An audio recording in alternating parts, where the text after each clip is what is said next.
जाग उठी डायन। राजस्थान के एक छोटे से गांव में रहती थी रुक्मा देवी। उम्र यही कोई 60 साल की होगी उनकी। गांव के लोग कहते थे कि वो औरत नहीं बल्कि डायन थी, क्योंकि शादी होते ही रुक्मा के पति की मौत हो गई और फिर धीरे धीरे उसके परिवार के सब लोग एक एक करके खत्म हो गए। और साथ ही गांव में पड़ा अकाल, जमीन सूख गई, खेती सूख गई, लोग भूखे मरने लगे। रुक्मा को गांव से बाहर निकाल दिया गया और तब से वो गांव के बाहर झोपड़ी बनाकर रहने लगी। कोई भी रुक्मा के घर के आजू बाजू से गुजरता तक नहीं था।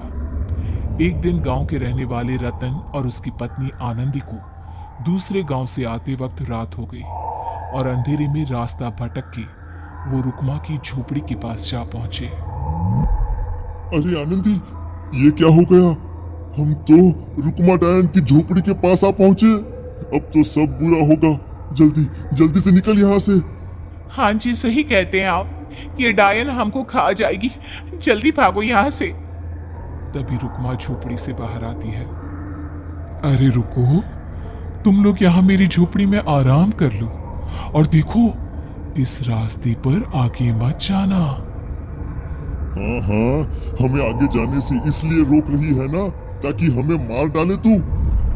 अरे ना ना, मैं तो तुम्हारी जान बचाना चाहती हूँ, मेरी बात तो सुनो। डर की वजह से आनंदी और रतन वहां से भाग जाते हैं, लेकिन फिर अगले दिन गांव में खबर फैलती है कि रतन और आनंदी ने अपने घर में फांसी लगाकर आत्महत्या कर ली। वजह क्या थी किसी की समझ में नहीं आया। अगले दिन गांव में जोर का तूफान आया और भयानक तरीके से किसी के रोने की आवाज गूंजने लगी। अरे भाई, लगता है उस डायन रुक्मा ने गांव पे काला जादू कर दिया है। हाँ भाई, मुझे भी ऐसा ही लग रहा है। लगता है कल आनंदी और रतन मर गए। लगता है ये उसी का किया धरा है। हमें सरपंच के पास चलना चाहिए। वो दोनों आदमी सरपंच के घर पहुंचते हैं। अरे, तुम इस वक्त यहाँ पर क्यों आए हो? जानते नहीं बाहर क्या हो रहा है? कितनी डरावनी आवाज गांव में गूंज रही है। बस मालिक, किसी तरह आ गए। पूरे गांव वालों की जिंदगी का सवाल है। अरे मालिक, ऐसे तो सब एक एक करके मर जाएंगे। तो क्या चाहते हो? क्या किया जाए? मालिक, हमें रुक्मा को मारना होगा।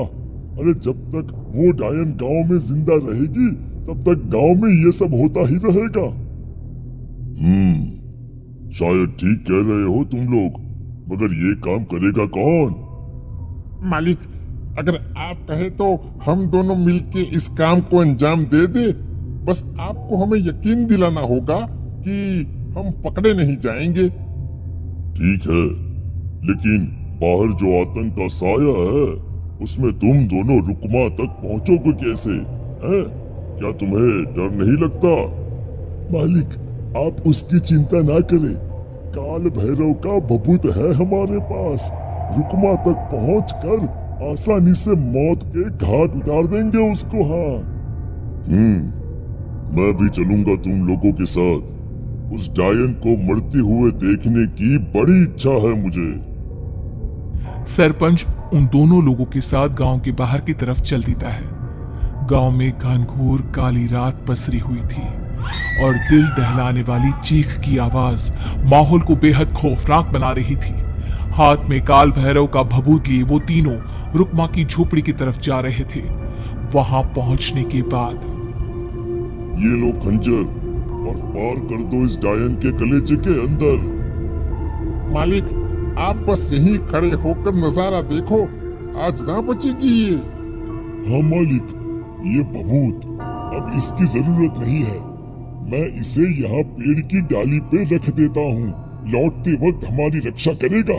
वो दोनों आदमी चुपके से सोती हुई रुक्मा देवी के ऊपर वार करते हैं।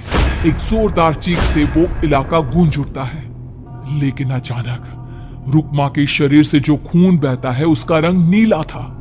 ये देखकर वो दोनों आदमी डर से कांपने लगते हैं। अरे अरे अरे अरे, ये क्या? अरे इसके खून का रंग तो नीला है। अरे तो क्या हुआ? डायन जो ठहरी इंसान नहीं है ये। और आज इस बात का पक्का यकीन हो गया है। मर गई चुड़ैल, मर जाने दे। चल सरपंच साहब को जाकर ये खबर सुनाते हैं।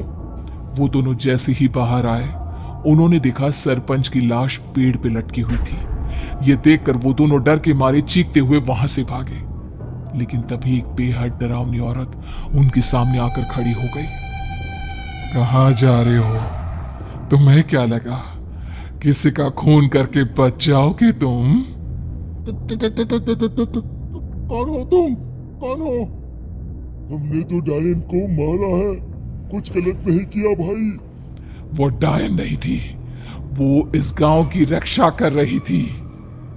तुम कौन हो और तुम्हें कैसे पता वो कौन थी? उसने रतन और आनंदी को मार डाला।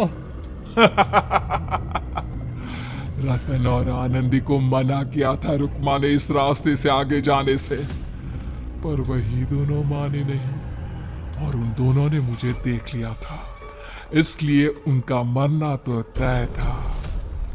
क्या मतलब तूने मारा था और हम समझ रहे थे कि रुक्मा ये सब कर रही है? अरे वो तो मेरे कब्जे में थी, रोज अपने खून का चढ़ावा देकर इस गांव को बचा रही थी, तभी तो उसका खून नीला पड़ गया था। लेकिन तुमने तो उसे मारकर मेरा काम आसान कर दिया। अरे नहीं, हम नहीं मानते कि ये सच है। नहीं मानते तो बताओ सरपंच कैसे मरा फिर? क्योंकि उस वक्त तो तुम लोग रुक्मा को मार रहे थे ना, जवाब दो। हाँ, बात तो सही है। इसका मतलब इसका मतलब अब तुम लोगों ने अपनी मौत को खुद दावत दी है, क्योंकि जो तुम लोगों को बचाने की कोशिश कर रही थी वो तो अब रही नहीं। अरे लेकिन कौन है वो जो हम लोगों को मारना चाहता है? आत्मा, रुक्मा के घर वालों की आत्मा। वो लोग कोई आम आदमी नहीं, खूनी भेड़िए थे और रुक्मा ने उनका ये राज जान लिया था। रुक्मा के अंदर शक्तियां थी जिसके चलते उसने उन सबको खत्म कर दिया। क्या? अरे लेकिन पूरा गांव तो समझ रहा था कि रुक्मा अपने घर वालों को खा गई। खा रुक्मा नहीं, मैं आ गई। क्योंकि असली डायन मैं हूं और अब कोई नहीं बचेगा इस गांव में, कोई नहीं। भागो तुम दोनों। वो दोनों आदमी पागलों की तरह भागते हुए गांव पहुंचते हैं। वहां देखते हैं कि पूरा गांव खुद की नदी बन चुका था। हर तरफ लाशें ही लाशें पड़ी थी और रुक्मा के मरे हुए घर वाले उन लाशों को खा रहे थे। कुछ देर के बाद उन दोनों का भी वही हाल हुआ।